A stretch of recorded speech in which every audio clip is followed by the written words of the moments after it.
All right, so I just wanted us to kind of watch this clip really quickly before we kind of go into the next section. Growing up as an African American, everyone was a Filipino. They were so harsh, right? Now that I have my own kids, ooh, 1 second. Kiro, sweetie, can you please get mommy the pen on the counter? Thank you so much. I want to do things differently. Here you go, mommy. Oh, thank you, sweetie. Oh, your left hand. You're giving mommy something with your left hand, sweetie? Yeah. Kiro, you are mad. You are giving me something with your left hand. Am I your mate? At your big age, you should be ashamed of yourself. I'm only 7 years old. If I deal with you this evening, don't enter your eye. Rubbish. All you know how to do is do your mouth like snake. Will you get out of my face? Idiot. Lizard. Oh my goodness. I knew I should have not had all that gluten earlier. Thank you so much, sweetie. Mommy loves you, okay? So she's actually one of my favorite content creators right now because she just embodies this African mom, African auntie, just things we grew up seeing. So kind of going back to the fond memories from childhood, I think for me, I don't know if this is really a fond memory, but just kind of my lived experience. We didn't go out as much, mostly kind of went to maybe the library or church, which kind of explains why I'm socially, awkward now. I don't like to go out. I pretty much stay at home. So I think, Amaka, you hinted at this earlier, just kind of this experience of, us not really engaging so much or not being able to relate maybe to our parents in a certain way just because of the way we were brought up, as it relates to that parenting style question, which is on the screen. So if you all kind of respond to that. But I would say one thing that I enjoyed or that I remember growing up was the functions, like the parties, which of course never started on time. Being out late, super late at night, going to a party that's supposed to start at 7, doesn't start till midnight. Food is cold. Lots of memories like that. But I will say from the immigrant experience, and I know a lot of us, again, we can relate to that because our parents, were working so hard.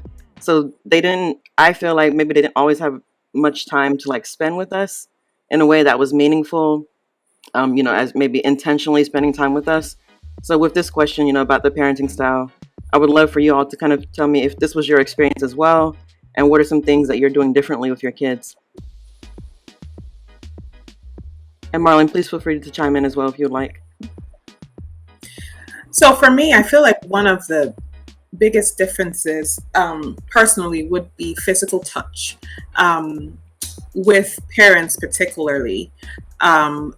Growing up, there was not a lot of hugging and touching. Physical touch was weird. So you don't hold hands, you don't hug on your kids. I'm an Adan, I'm an only girl. So I was my dad's favorite, quote unquote, but he would show his love through maybe giving me his meat, when he's eating, I'll be the choice. Or, when he's eating, you want me to sit there. But there was never any daddy's home, hug, give me a peck, things like that. But now our kids, with my kids, there's a lot of physical affection.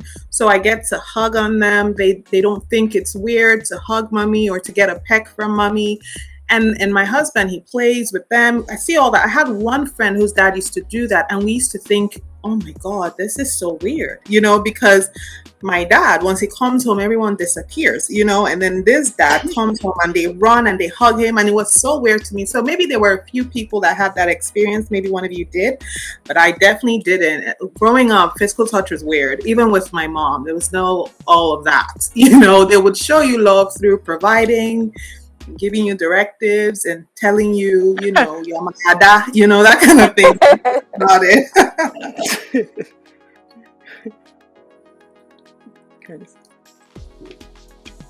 For me, I think it would be just like making my own tradition and ideologies around my culture of what I want within my household beyond like just African culture. Like in the video, she talked about how you've given me something with your left hand. And for a lot of us growing up, I don't know where you're all from, but for me, I grew up in America, but my parents were the one that came here, and so I grew up in that Liberian culture, but I didn't know much about it. And they don't take time to sit you down and be like, hey, this is what we do in Liberia. It's more like if you do something wrong, then they correct you in this, kind of rude manner or abruptly. So for me, it's more about taking time to actually sit down and talk to my son. Is still young, so he's Right. only about to be 2. So um, taking time to say, I love you. I understand why you did that. It's okay to cry, things of that nature. To really soften my touch in a way with the way I use my words around him. That's deep. Amaka, did you have something to say? Yes, I would like to add to what everyone has stated prior to me. One thing is apologizing to my kids. I want to be very intentional. So things that I didn't like in my childhood, I want to definitely, with the guidance of God, correct it, right? Correct it and not overcorrect it, because there are some things that our parents did do for us that made us who we are. So it's taking the time to evaluate what was good and what was not good, and what was intentionally done in hopes that it would be good, that we can probably redirect or do it a different way. Another thing would be apologizing to my children.